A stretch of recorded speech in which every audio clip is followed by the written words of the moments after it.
নমস্কাৰ ছাৰ বাইদেউসকল। চৰকাৰী কৰ্মচাৰী আৰু পেঞ্চনাৰসকলৰ দৰমহা আৰু পেঞ্চন বৃদ্ধি হোৱাৰ লগতে তেওঁলোকৰ অষ্টম দৰমহা আয়োগ কমিটি গঠন কৰাৰ লগতে 18 মাহৰ এৰিয়াৰক লৈ আপোনাৰ কৰ্মচাৰী পৰিষদৰ সৈতে আপোনাৰ এক বিশেষ মিটিং অনুষ্ঠিত হৈ যায় আৰু এই মিটিংখনতে আপোনাৰ কৰ্মচাৰী আৰু পেঞ্চনাৰসকলৰ কাৰণে 9টা আপোনাৰ শেহতীয়া ডাঙৰ সিদ্ধান্ত গ্ৰহণ কৰা হয়, যিটো আমি এই ভিডিঅ'ৰ জৰিয়তে আপোনালোকক দেখুৱাম। সেয়েহে আপোনালোকে ভিডিঅ'টো সম্পূৰ্ণকৈ চাব।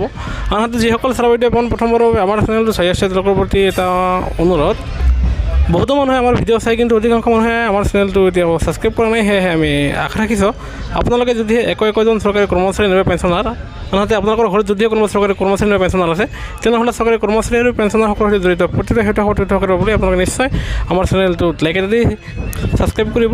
আনহাতে কাষত থকা ন'টিফিকেশ্যন বেলটো টাচ কৰি অল কৰিব নাপাহৰিব, কিয়নো আপোনালোকৰ এটা লাইভ আৰু ছাবস্ক্ৰাইবে আমাক পৰৱৰ্তী ভিডিঅ' প্ৰস্তুত কৰাত উৎসাহ যোগায়। আৰু সেয়েহে আপোনালোকৰ সময়ৰ প্ৰতি লক্ষ্য ৰাখি আমি প্ৰথম খবৰটো ক'বলৈ ওলাইছোঁ, সেয়া হ'ল আপোনাৰ পেঞ্চনভোগী সংগঠনৰ সৈতে যি বৈঠক অনুষ্ঠিত হৈছিলে, সেই বৈঠকতে আপোনাৰ প্ৰথম দাবীটো ৰখা হৈছে অষ্টম দৰমহা আয়োগৰ সেই কমিটিখন গঠন কৰাৰ সপক্ষে হয়। ছাত্ৰসকল আপোনালোকে জানে যে কিয়নো 2026 চনত কৰ্মচাৰীসকলৰ কাৰণে অষ্টম দৰমহা আয়োগ গঠন হ'ব আৰু সেয়েহে যদিহে অষ্টম দৰমহা আয়োগৰ সেই কমিটিখন যদিহে লোকসভা নিৰ্বাচনৰ পিছত অতি শীঘ্ৰে গঠন কৰি নিদিয়ে তেনেহ'লে আপোনালোকে সময়মতে অষ্টম দৰমহা আয়োগৰ লাভালাভ 2026 চনৰ পৰা ল'বলৈ সক্ষম নহ'ব। কিয়নো আপোনাৰ যি অষ্টম দৰমহা আয়োগৰ কমিটি গঠন কৰি দিব, সেই কমিটিৰ প্ৰতিবেদনৰ ভিত্তিত পৰৱৰ্তী আপোনালোকৰ দৰমহা কিমান পৰিমাণে বৃদ্ধি হ'ব, আপোনালোকৰ ফিটমেণ্ট ফেক্টৰ কিমান পৰিমাণে বৃদ্ধি হ'ব, আপোনালোকৰ নিম্নতম পেঞ্চন কিমান পৰিমাণে কৰা হ'ব, সম্পূৰ্ণ বস্তুখিনি চালি জাৰি আলোকপাত কৰাৰ পিছতহে সেয়া আপোনাৰ প্ৰতিবেদন প্ৰকাশ পাব আৰু সেই প্ৰতিবেদন কাৰ্যকৰী হোৱাতে আপোনাৰ 1.5-2 বছৰ লাগি যায় আৰু যাৰ ফলত অষ্টম দৰমহা আয়োগৰ কমিটিখন গঠন কৰিলেহে আপোনালোকে সময়মতে 26ত অষ্টম দৰমহা আয়োগৰ সুবিধা ল'বলৈ সক্ষম হ'ব আৰু সেয়েহে অষ্টম দৰমহা আয়োগৰ সেই কমিটিখন গঠন কৰি দিবৰ কাৰণে অনুৰোধ জনাইছে। এতিয়া আমি 2 নম্বৰ খবৰটো দিবলৈ ওলাইছোঁ, সেয়া হ'ল পেঞ্চনাৰসকলক আপোনাৰ আয়কৰ ৰেহাইৰ পৰা তেওঁলোকক মুক্ত কৰি দিবলৈ কোৱা হৈছে। হয় ছাত্ৰসকল, কিয়নো পেঞ্চনাৰসকলে তেওঁলোকে দৰমহা কমকৈ লাভ কৰে, যিহেতু তেওঁলোকৰ অন্তিম দৰমহাৰ আধা তেওঁলোকে পেঞ্চন হিচাপে লাভ কৰে, আনহাতে তেওঁলোকে ইনক্ৰিমেণ্টো লাভ নকৰে আৰু সেয়েহে পেঞ্চনাৰসকলক আয়কৰৰ পৰা ৰেহাই কৰি দিবলৈ ইয়াৰে অনুৰোধ জনাইছে। আনহাতে এই গুৰুত্বপূৰ্ণ বৈঠকত 3 নম্বৰ শেহতীয়া খবৰটো হ'ল যে পেঞ্চনাৰসকলক আপোনাৰ বানচ দিবৰ কাৰণে এই মিটিংখনত কোৱা হৈছে, কিয়নো অন্য চৰকাৰী কৰ্মচাৰীসকলে তেখেতে বানচ লাভ কৰে কিন্তু আপোনাৰ পেঞ্চনাৰসকলে তেওঁলোকে কোনো ধৰণৰ বানচ লাভ নকৰে। এই ক্ষেত্ৰত চৰকাৰে অলপ হ'লেও যাতে পেঞ্চনাৰসকলৰ মুখলৈ চাই বানচ দিয়ে। এতিয়া আন এক শেহতীয়া আপোনাৰ মিটিঙত সিদ্ধান্ত গ্ৰহণ কৰা হৈছে, সেয়া হ'ল আগতে আপোনাৰ কৰোণা কালৰ আগত আপোনাৰ ৰেলৱেত আপোনাৰ ছিনিয়ৰ চিটিজেনসকলক আনহাতে পেঞ্চনভোগীসকলে তেওঁলোকে টিকেটত 50% ৰেহাই অনুদান লাভ কৰিছিল, কিন্তু আপোনাৰ কৰোণাৰ পিছত সেয়া ছিনিয়ৰ চিটিজেনে ৰেলৱে টিকেটত আপোনাৰ 50% ৰেহাই লাভ কৰা নাই, যাতে সেয়া ৰেলৱে টিকেটত যাতে 50% লাভ কৰে সেয়া অনুৰোধ জনাইছে। আনহাতে 4 নম্বৰটো শেহতীয়া খবৰ হ'ল পুৰণা পেঞ্চন সন্দৰ্ভত। হয় ছাত্ৰসকল, ৰাজ্য চৰকাৰৰ অধীনত চৰকাৰী কৰ্মচাৰী নহওক কিয় নাইবা কেন্দ্ৰীয় চৰকাৰৰ অধীনত চৰকাৰী কৰ্মচাৰী নহওক কিয় তেওঁলোকে যিহেতু NPSৰ অধীনত, সেয়েহে NPSৰ অধীনৰ চৰকাৰী কৰ্মচাৰীসকলক পুৰণা পেঞ্চন আঁচনি পুনৰাই প্ৰৱৰ্তন কৰিবলৈ অন্যথা পুৰণা পেঞ্চনৰ সমপৰ্যায়ৰ লাভালাভ দিবলৈ অতি শীঘ্ৰে আপোনাৰ চৰকাৰক অনুৰোধ জনাইছে।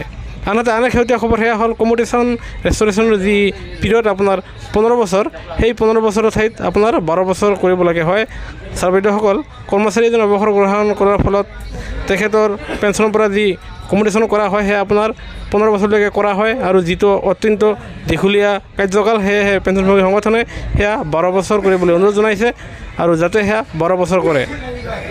এতিয়া আন এক শেহতীয়া খবৰ সেয়া হ'ল বয়স অনুপাতে পেঞ্চনাৰৰ পেঞ্চন বৃদ্ধি সম্বন্ধে এক গুৰুত্বপূৰ্ণ সিদ্ধান্ত লোৱা হয়। হয় ছাৰ বাইদেউসকল, কিয়নো আপোনালোকে জানে যে বৰ্তমান যুগত বৰ্তমান সময়ত কিমানজন মানুহে 80 বছৰতকৈ বেছি বছৰ জীয়াই থাকে, সেয়েহে আপোনাৰ যাতে 65 বছৰ বয়সত 5% পেঞ্চন বৃদ্ধি কৰে, আনহাতে 70 বছৰ বয়সত যাতে 10% পেঞ্চন বৃদ্ধি কৰে, আনহাতে 75 বছৰ বয়সত যাতে 15% পেঞ্চন বৃদ্ধি কৰে আৰু অন্যথা চৰকাৰে প্ৰতি বছৰে 1% পেঞ্চন বৃদ্ধি কৰিবলৈ ইয়াৰে অনুৰোধ জনাইছে। আনহাতে সেই বৈঠকখনতে আন এক শেহতীয়া গুৰুত্বপূৰ্ণ সিদ্ধান্ত লোৱা হৈছে।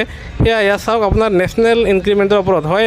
চাবিদাৰসকল যিসকল চৰকাৰী কৰ্মচাৰীয়ে 30 জুন তাৰিখে অৱসৰ গ্ৰহণ কৰে, আনহাতে যিসকল চৰকাৰী কৰ্মচাৰীয়ে 31 ডিচেম্বৰ তাৰিখে অৱসৰ গ্ৰহণ কৰে নাইবা অৱসৰ গ্ৰহণ কৰিছে, সেই 30 জুন তাৰিখে নাইবা 31 ডিচেম্বৰ তাৰিখে অৱসৰ গ্ৰহণ কৰা কৰ্মচাৰীসকলক যাতে এক্সট্ৰা এটা এনুৱেল ইনক্ৰিমেণ্টৰ সুবিধা দিয়ে। আৰু ইয়াকে লৈ আপোনাৰ কেন্দ্ৰীয় চৰকাৰৰ ফালৰ পৰা এক শেহতীয়া জাননী প্ৰকাশ পাইছিলে আৰু যিটো বৰ্তমান ডিপাৰ্টমেণ্ট অফ এক্সপেণ্ডিচাৰৰ তাত আছে। আৰু সেয়েহে কেন্দ্ৰীয় চৰকাৰে অতি শীঘ্ৰে এই সম্পৰ্কে জাননী প্ৰকাশ কৰি সকলো কৰ্মচাৰীক 30 জুন আৰু 31 ডিচেম্বৰ তাৰিখে অৱসৰ গ্ৰহণ কৰা কৰ্মচাৰীসকলৰ এটা এক্সট্ৰা ইনক্ৰিমেণ্টৰ ব্যৱস্থা কৰিবলৈ বিত্ত বিভাগৰ পৰা জাননী প্ৰকাশ কৰিবলৈ ইয়াৰে জনাইছে। এতিয়া আমি আন এক শেহতীয়া খবৰ দিবলৈ ওলাইছোঁ, সেয়া হ'ল আপোনালোকৰ 18 মাহৰ দিয়ে বকেয়া সন্দৰ্ভত হয়।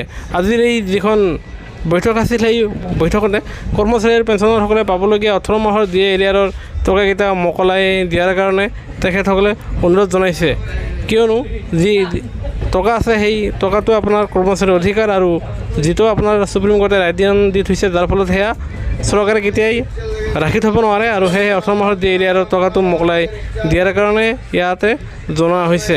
এতিয়া আমি আন এক শেহতীয়া খবৰ দিবলৈ ওলাইছোঁ, সেয়া হ'ল আপোনাৰ দীৰ্ঘায়ু এপ হয়। ছাৰ বাইদেউসকল এয়া চাওক, যিটো দীৰ্ঘায়ু এপ হয়।